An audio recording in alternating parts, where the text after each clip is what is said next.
kalaulah ada Tuhan, coba buktikan kepada saya mana bukti nyata yang bisa diverifikasi. Kalau orang tidak mempunyai keyakinan, masalah tidak. Tuhan itu hanyalah produk khayalan dari manusia itu sendiri. Sekarang yang dia bilang tidak bisa terlihat pakai indera, yang dia baru ambil dari panca indera itu ya 2 mata dan telinga. Tapi rasanya gimana? Itu juga panca indera. Iya, tapi faktanya tidak semua yang terlihat itu baru ada. Tapi ada juga yang tidak terlihat tapi ada. Assalamualaikum. Waalaikumsalam warahmatullahi wabarakatuh. Masya Allah, Ustaz sehat? Alhamdulillah. Aduh. Sehat juga Pak ya? Alhamdulillah. Iya. Aduh, mana Tat? Cuacanya panas tampaknya. Luar biasa. Namanya Riau kan? Riau. Riau itu memang tidak ada musim dingin. Iya memang. Musimnya. Indonesia pun tak ada musim dingin. Jadi udara di sini itu ya harus kita nikmati. Nah, tapi paling tidak orang Riau sadar dia nanti kalau berbuat jahat lebih panas dari ini. Ya kan? Cepat taubat. Cepat taubat. Aduh, ini mudah-mudahan walaupun cuacanya agak panas tapi hati tak dingin tadi. Hati tetap dingin. Itu orang Melayu. Melayu posisi apapun tetap pantun dia. Tetap santai. Santai. Angin sepoi-sepoi kan gitu. Masya Allah. Nah, itu dia. Ustaz, ada sedikit yang ditanya-tanyakan, boleh nih tadi ya? Boleh. Nampaknya video yang lalu itu luar biasa nih. Alhamdulillah banyak yang komentar, kemudian bertanya kayak gitu kan. Kita lanjutkan untuk minggu ini dengan format yang sama. Pertanyaan-pertanyaan yang sebenarnya harus dipertanyakan. Betul. Untuk menggugurkan argumen-argumen. Iya. Nah, baik Tat. Enaknya minggu ini kita bicara tentang masalah yang agak lebih dasar nih Tat. Yaitu tentang perlukah agama? Karena kalau lihat fenomena hari ini kan banyak sekali kita lihat bahwa beberapa artis-artis itu kemudian fenomena mereka dengan pede yang mengaku, oh saya tidak percaya agama. Kemudian ada yang mengatakan saya agnostik, saya ateis. Bahkan beberapa yang kemarin viral yaitu Mr. Beast itu kurang lebih 150 juta followernya. Masya Allah. Tapi kemudian beliau yang awalnya biasanya mencantumkan Alkitab ya. Alkitab ya di channel YouTube. Kini kemudian beliau mengatakan bahwa beliau keluar dari agamanya dan sekarang itu lebih ke agnostik seperti itu. Sebenarnya kita perlu bertanya Ustaz, fenomena ini. Apakah keyakinan itu diperlukan untuk hidup ini atau tidak? Kalau orang tidak mempunyai keyakinan, masalah tidak? Kalau ditanya perlu nggak? Sangat perlu.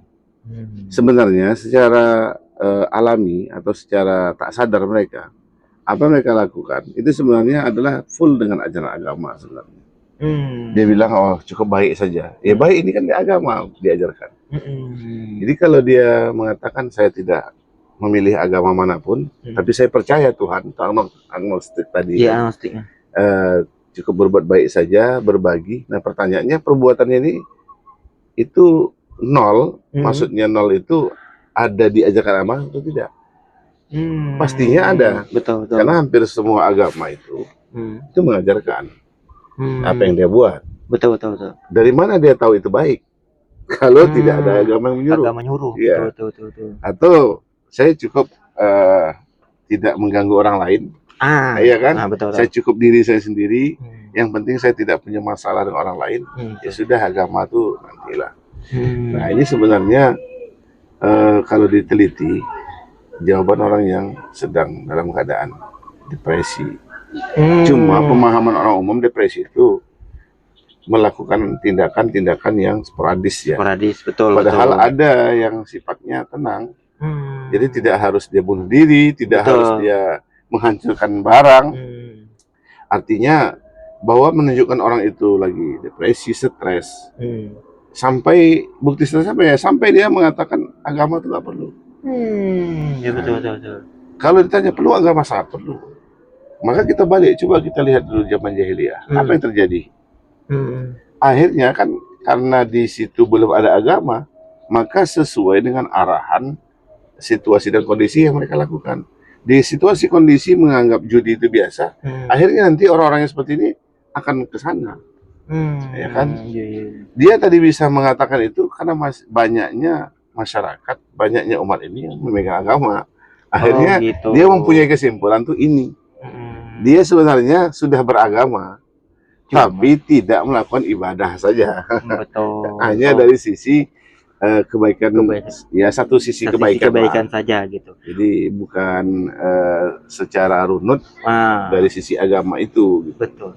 Artinya orang yang mengaku agnostik itu tidak memiliki agama, tetapi mereka memiliki berbuat baik.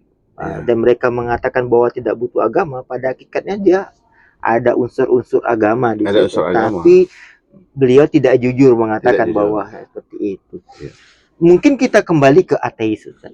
Ateis itu kan dengan pede mengatakan, saya tidak percaya akan adanya Tuhan. Karena katanya Tuhan itu hanyalah produk khayalan dari manusia itu sendiri. Kalaulah ada Tuhan, coba buktikan kepada saya, mana bukti nyata yang bisa diverifikasi bahwa Tuhan itu ada dan nyata dan bisa kita indra seperti itu. Nah, bagaimana kita kemudian mengatakan bahwa argumen ini benar atau salah? Gitu? Apa yang mereka sampaikan sebenarnya tadi lagi secara tanpa sadar dia sudah menyatakan keberadaan Tuhan. Pertanyaannya hayalan, misalnya hayalan. Betul. Tuhan itu hanya hayalan. Betul. Loh, hayalan itu kan ada, tapi bentuk apa hayalan? Kan tidak bisa nampak. Tidak bisa nampak. Betul, betul, betul. Iya kan? Hayal itu hanya ada. angan-angan, betul. Tapi ada. Betul, betul. Iya kan? Kalau ateis ini kan lebih kepada materi ya. Artinya sesuatu yang bisa terlihat. Betul, betul. Tapi faktanya tidak semua yang terlihat itu baru ada. Tapi ada juga yang tidak terlihat tapi ada. Tidak semua sesuatu itu yang terlihat itu ada. Belum dan tidak mungkin tidak ada juga yang mengatakan yang sesuatu yang tidak terlihat itu tidak ada. Nah, itu gimana? Ini sekarang. Sekarang kita duduk di sini. Terasa nggak angin? Ada. Mana anginnya? Bentuknya kayak mana? Yang terasa aja ya. Jadi ada. Satu lagi kalau panca indera, kalau yang dia pilih itu kan panca itu 5 kan, panca itu 5. Panca itu 5. Indra, berarti indranya 5. Betul. Kan? Sekarang yang dia bilang tidak bisa terlihat panca indera, yang dia baru ambil dari panca indera itu ya 2 mata dan telinga. Tapi rasanya gimana? Itu juga panca indera. Iya. Betul. Jadi kalau dia sampaikan tidak terlihat oleh panca indera. Itu sangat berdusta sekali dia. Sekarang nyawa, manusia hidup itu ada nyawa. Betul. Nyawa itu kayak mana bentuknya? Kalau dia mengatakan harus ada dulu bentuknya, baru ada namanya, ya kan? Iya betul. Sekarang nyawa, tanya orang ateisnya, antum punya nyawa nggak? Adalah buktinya dia hidup kan? Nyawanya kayak mana? Bentuknya peta, bulat, lonjong. Atau tak beraturan. Betul. Tak bisa kan? Tak bisa. Nah, jadi dari situ bisa diputuskan bahwa Tuhan itu ada, yang menciptakan itu ada. Sekarang kan logika yang lain, misalnya dia mengatakan Tuhan itu tidak ada. Terus kenapa manusia ini ada? Kan gitu. Iya betul. Manusia itu ada dari sebuah evolusi atau materi gitu. Dia pergi ke rumah sakit bahwa ada manusia keluar dari manusia, ibu melahirkan. Betul. Ya kan? Betul. Ibu yang melahirkan tadi, ibunya lagi yang melahirkan. Iya betul. Sampai nanti ke ujung. Sampai ke ujung dibuat, benarkah manusia itu ada dari manusia, bukan ciptaan Tuhan? Nah, maka kita harus tilik lagi. Untuk mengetahui itu, kita harus sadar bahwa kalaulah memang manusia itu ada dengan sendirinya, tidak ada yang menciptakan. Betul. Seperti apa adanya itu kayak mana? Kan gitu. Datangnya dari katanya mana? Dari monyet. monyet itu dari kadal dari ambil dan sebagainya kan, kayak teori evolusi kan gitu. Oke. Ah. Misalnya dari evolusi anggap yang diketahui masyarakat umum Betul. dari monyet. Betul. Kalau monyet, manusia berasal dari monyet. Sekarang manusia ada banyak, tapi kenapa masih ada monyet? Dan tidak pernah berubah monyet itu manusia. Iya kan? Iya betul. Otomatis monyet tidak ada, manusia ada banyak. Betul. Kalaupun ada, misalnya ditargetkan dari sisi hasil prediksi bahwa manusia ini akan tumbuh lagi populasinya, misalnya 1 juta. Iya. Sekarang sudah dihitung nggak, monyet itu cukup nggak 1 juta? Iya kan? Iya betul. Nah, kembali kepada bahwa manusia itu ada yang menciptakan. Manusia ini kan punya sifat ingin menang sendiri, ingin egois. Egois lah. Betul. Ingin hebat sendiri. Betul. Sehingga bahwa manusia itu adanya dari manusia. Berarti kan bisa dikategorikan ada yang mengatakan manusia ciptaan manusia. Betul. Kalau betul lah manusia ciptaan manusia, pasti manusia ini kan tak mau susah. Ibu-ibu itu, seorang wanita, dia tak mau susah, tak mau dia mengandung sampai 9 bulan. Betul. Susah loh mengandung. Iya betul. Kalau dia punya kemampuan, pengen punya anak, ya udah, tak langsung perlu jadi aja. Iya. Terus apalagi manusia ini punya pandangan yang indah-indah. Macam kita nih orang Indonesia, Riau, pasti pingin anak itu mirip orang Korea. Ya sudah. Betul. Minggu ini lahir budak orang Korea. Besok karena udah banyak yang putih kulit hitam lah. Tapi faktanya begitu nggak? Tidak. Iya, masya Allah. Tidak. Betul. Iya kan? Iya betul. Tidak bisa. Bahkan apa yang datang itu harus terima. Betul. Dan di luar kontrol dari kita. Betul. Artinya kita tidak punya kekuasaan untuk itu. Dan kalau dikatakan manusia atau tidak diciptakan Tuhan, itu sangat dusta sekali. Karena hasil penelitiannya, populasi di dunia manusia ini, hasil penelitiannya, 90% menyatakan, baik itu agama apapun, manusia itu ada yang menciptakan. Ada yang menciptakan. Ya, 10% yang tidak telah tes tadi. Sedikit mereka. Sedikit. Nah, tinggal lagi kan, setelah tahu manusia ini ada yang menciptakan, efeknya apa untuk kehidupan ini? Itu yang perlu kita cari tahu. Betul. Ya kan gitu. Wah, ini makin seru nih, Ustaz. Jadi argumen pertama mengatakan bahwa sesuatu yang tidak terlihat itu bukan berarti tentu Tuhan. Tidak ada. Bisa jadi sesuatu yang terlihat pun belum tentu juga. Ada, Ustaz. Atau apa yang kita duga itu bisa jadi sebenarnya. Baik. Wih, ini seru sekali, Tat. Nih ada beberapa pertanyaan-pertanyaan yang harus kita jawab. Betul. Karena kalau nggak kita jawab ini, keimanan itu katanya Ustaz harus dibuktikan, harus diyakini dengan sebaik-baiknya. Tetapi mereka mengatakan seperti gini, Ustaz, orang-orang ateis ini.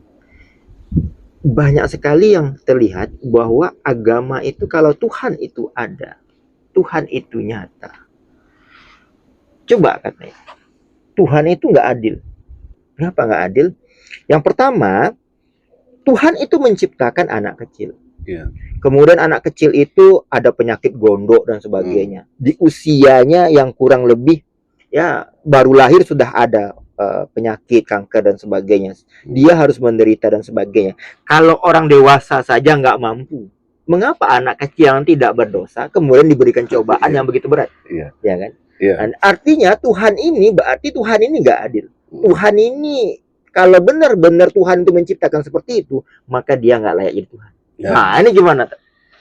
Maka ketika dia menyampaikan kalau Tuhan tidak adil, kita tanyakan paham keadilan menurut mereka itu apa? Ya kan? Harus tanyakan dulu. Adil itu apakah semua rata? Sama rata, sama rasa, atau ini anak kecil harusnya penyakitnya kayak ini. Betul. Dari mana kesimpulan itu? Gitu. Kita tanya dulu. Dia adil nggak? Kenapa dia nanyakan itu? Kan pasti nggak adil juga dia. Iya betul. Iya kan? Iya. Nah, semua ini kan kalau bagi seorang Muslim itulah luar biasanya Islam. Islam itu menanggapinya tidak seperti itu. Iya kan? Tidak seperti itu. Bahwa anak kecil itu ketika dia lahir kadang ada penyakit atau cacat dia. Betul. Ya, ada kurang gizi dan lain-lain. Ini sebenarnya tidak hanya terhenti di kondisi itu, karena semua kejadian itu pasti ada kaitan. Betul. Ya. Betul. Kita ambil dulu dari anak kecilnya. Anak kecil ini pasti punya orang tua. ya kan? Hmm. Kita tidak pernah menjadi anak kecil, maksudnya tidak menyadari waktu kita masih kecil punya penyakit, rasa sakit itu kayak mana, nggak tahu kita. Setelah dewasa kita baru tahu kan. Betul. Nah, artinya apa? Kondisi yang dialami seorang anak ketika dia masih bayi, kena penyakit dan lain-lain, itu kita tidak mengetahui bagaimana rasanya, sehingga anak ini juga menyebutkan tak adil. Kan Betul. Tidak adil. Tetapi ini keterkaitannya apa? Ketika anak itu lahir, ini ujian bagi orang tua. Ya kan? Ujian. Ketika dia punya penyakit, ini ada peluang pahala kalau dalam Islam. Oh gitu. Peluang pahala. Kalau disampaikan secara apa namanya? Secara ruhiyah, berarti kalaulah manusia itu betul-betul memahami tadi, karena dia sudah sadar ada yang diciptakan, kemudian dia mendalaminya, ini justru keadilan. Kenapa keadilan? Disitulah peluang manusia itu, akal yang diberikan Allah untuk menyelesaikan masalah ini. Ini masalah. Artinya masalah yang diberikan itu pasti sesuai dengan kadar kemampuan. La yukallifullahu nafsan illa wus'aha. Manusia itu tidak akan dibebani kecuali sesuai kemampuan. Jadi kalau misalnya atau agama lain atau tak beragama, wajar dia mengatakan itu. Kenapa? Dari pemahaman itu tidak komplit. Kalau Islam komplit dia. Komplit. Ini akibat nih kalau datang sekolah tuh sekali jam masuk aja. Nggak selesai ini. Nggak selesai dia. Kan anak itu bisa jadi kan, ada juga penelitian-penelitian para ahli kesehatan ketika dia dapat penyakit misalnya, itu kadang membuang-buang toksit, membuang-buang penyakit yang lain. Dan disitulah nampak keadilan Allah. Artinya apa? Yang punya anak ini itu jadi akur orang tuanya, kan kerjasama. Banyak sebenarnya kalau dilihat positifnya.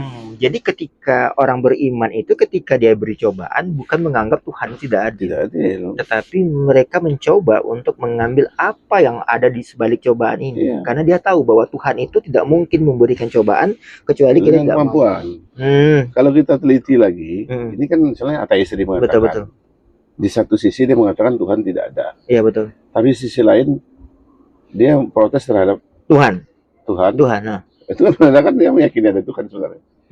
Terus kalau tidak ada Tuhan, kenapa dia menganggap Tuhan tak adil lagi? Kenapa cerita Tuhan lagi? Iya, Tuhan adil, betul. Terus kalau misalnya manusia tadi hadir secara materi, ya selesaikanlah dengan materi ini. Ya kan? Iya. Ngapa sampai bisa jadi itu?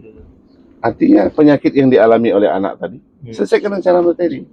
Kan nggak bisa. Nggak bisa, betul. Artinya apa? Ada kekuatan yang luar biasa yang akan menyelesaikan itu. Itulah Allah SWT kan yang menyelesaikannya.